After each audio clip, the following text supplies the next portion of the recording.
Kanalımdan herkese merhaba arkadaşlar. Bugün sizlere börek hazırladım. Çıtır çıtır. 2 çeşit malzemeden hazırlanan kol böreği. Neden 2 çeşit? Çünkü ben bu böreği hem peynirli hem patatesli olarak hazırladım. Bir fırın tepsisinde 2 çeşit börek olur mu demeye inanın çok lezzetli oluyor. Bazıları patatesli seviyor, bazıları lorlu seviyor.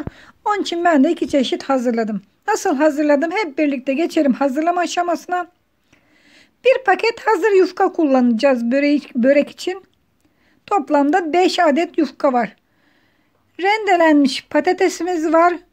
3 adet büyük patates rendeledim. Yarım kilo lor peynirim var. Patateslerimi çiğ olarak rendeledim, pişirmedim. Şimdi ne yapıyorum? Üzerine göz ayar tuzlarını atıyorum. Malzemelerimizde tuz yok. Her ikisine de tuz ilave ettim.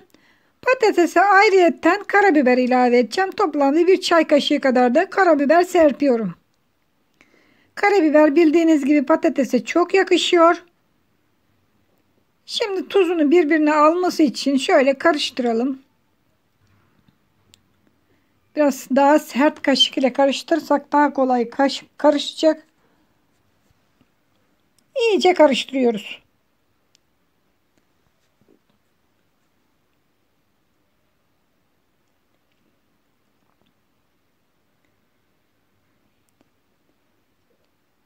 Evet, patatesin de tuzunu şöyle karabiberini karıştıralım.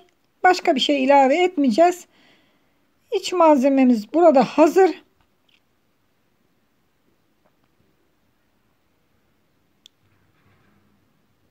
Şimdi şöyle kenara alalım iç malzememizi. Sıra geldi sosunu hazırlamaya. Sos için 1 su bardağı sıvı yağ kullanıyoruz. Toplamda 2 su bardağı da süt ilave ediyorum üzerine. Göz ayarı tuzumuz. Her malzemenin tuzunu ayrı ayrı atmamız gerek arkadaşlar. Evet, sosumuz da hazır. Şimdi geldi kol böreğini hazırlamaya 2 çeşit malzemeden. Dediğim gibi bir paket yufkam var burada. Hazır yufka kullanıyorum. İsterseniz kendi el açma yufkanızı da yapabilirsiniz. Bu tamamen size kalmış. Toplamda 5 adet yufkam var. Paket yufka olduğu için bunlar sosu biraz fazla içecektir. Ama günlük yufka kullanırsanız çok fazla sos sürmenize gerek yok. Bu da bir püf noktasıdır arkadaşlar. Şöyle kenara alalım yufkalarımızı. Bir tanesini düz bir zemine masanın üzerine seriyorum. Üzerine hazırlamış olduğum sostan şöyle kaşık ile atıyorum. Biraz bolcana döküyorum. Fırçayla şöyle her yerine gelecek şekilde yaydıralım.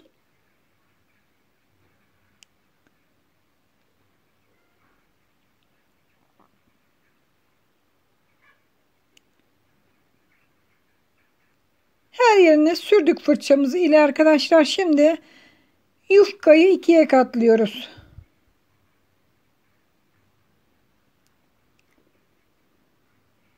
Katladığımız zaman ikiye tekrar üzerine sos gezdiriyoruz. Paket yufkalara biraz sosu her zaman bolcana sürmek gerekir. Çünkü bunlar biraz beklediği için paketlerde hafif bir kuruma yapabilir. Şöyle öbür tarafını çevirelim. Şimdi ilk yufkamızı patatesli olarak hazırlıyorum. Şöyle bolcana patatesten bir sıra koyuyorum.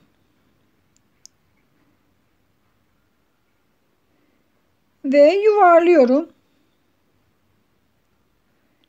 Bu şekilde fırın tepsisine koyacağım. Yağlanmış bir fırın tepsisine koyuyorum. Şöyle.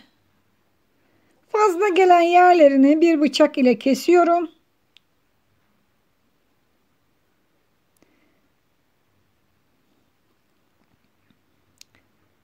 Evet, bir tanesini hazırladık yufkamızın. Şimdi bir tane de lorlu olarak hazırlayacağım. Yine aynı işlem. Sostan bolcana sürüyorum.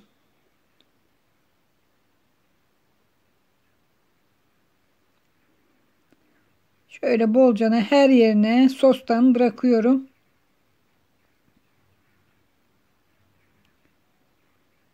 Fırça ile her yerine eşit miktarda yaydırıyorum. Sizler de bu böreği evinizde deneyin arkadaşlar. İnanın çok beğeneceksiniz. Hem hazırlaması çok kolay. Yufka açmayı bilmenize de gerek yok. Hazır yufkadan hazırlıyoruz. İkiye katladık ve üzerine tekrar sos sürüyorum.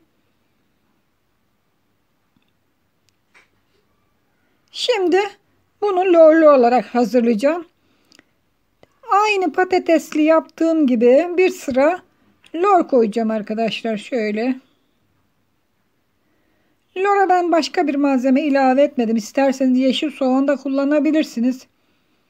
Maydanoz kullanabilirsiniz ama ben kullanmıyorum.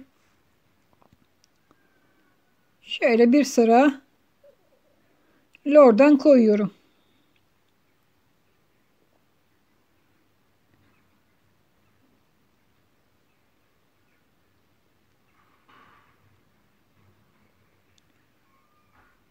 Evet, şimdi aynı işlemi tekrar yapıyorum. Şöyle yuvarlıyorum.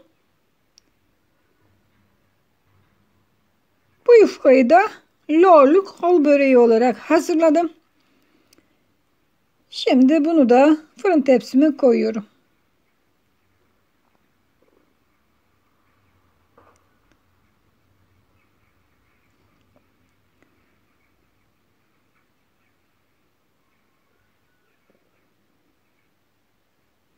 Evet, bu şekilde diğer kalan 3 yufkayı da hazırlayacağım arkadaşlar. Bir ondan bir ondan.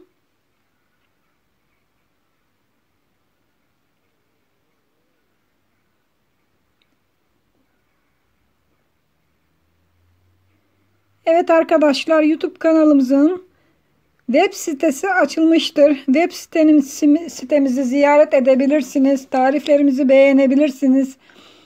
İsterseniz kendi yazılı tariflerinizi de paylaşabilirsiniz.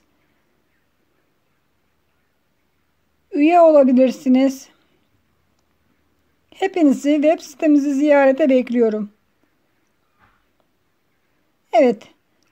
Patatesli olanı da aynı işlemi uyguladık.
Evet, beşinci ve son yufkamızı da hazırlıyorum. Kalan patatesleri de ona ilave ettim. Şöyle ince bir şekilde yaydırdım kalan patatesleri. Ve sonuncu yufkayı da fırın tepsimize koyuyorum. Şu anda fırın tepsimiz doldu ama çok az bir fazlalık olduğunu da şöyle nereye? Şuraya sıkıştıralım. Evet. Evet, böreğimizi hazırladım arkadaşlar. Şimdi ne yapacağız? Böreğimizin üzerine sosunu hazırlayacağız. Sosunu vereceğiz. Sos için burada kalan sosun üzerine bir adet yumurta kırıyorum. Biraz sosum kaldı. Onun için fazladan sos yapmaya gerek yok.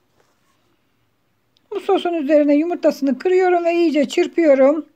Eğer sosunuz bittiyse, kalmadıysa çok az yapabilirsiniz aynı işlemden. Aynı malzemelerden iyice çırptım. Şöyle bir kaşık ya da bir fırça ile üzerine döküyoruz.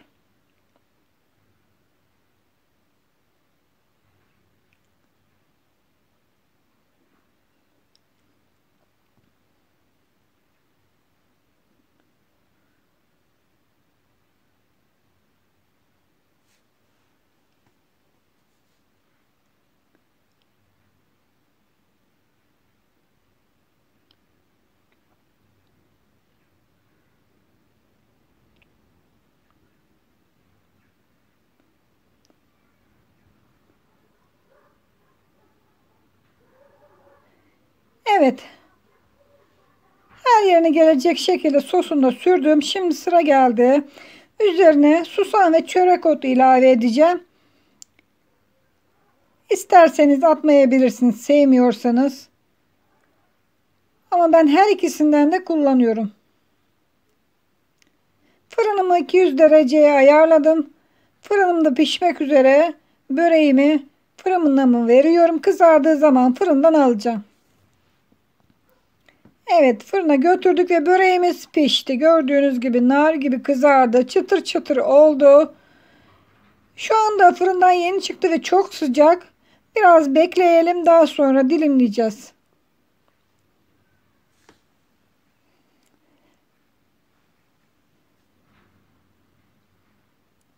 Evet arkadaşlar, çıtır çıtır iki çeşit malzemeden hazırlanan kol böreğimiz hazır. Umarım beğenmişsinizdir. Tariflerimi beğeniyorsanız beğen tuşuna, kanalıma abone olmadıysanız abone ol tuşuna basmayı unutmayın arkadaşlar. Bizleri sosyal medyada takip edin. Sosyal medya adreslerimiz YouTube kanalımızda mevcuttur. Web sitemi adresimiz YouTube kanalımızda mevcuttur. Ziyaret edin web sitemizi. Evet, böreği dilimliyorum.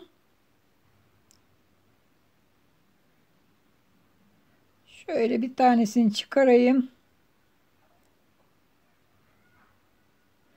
Bakın, bu patatesli olandan peynirli ve patatesli karışık hazırladığımız kol böreğimiz hazır. Deneyecek olanlara afiyet olsun. Hoşça kalın. Afiyetle kalın arkadaşlar.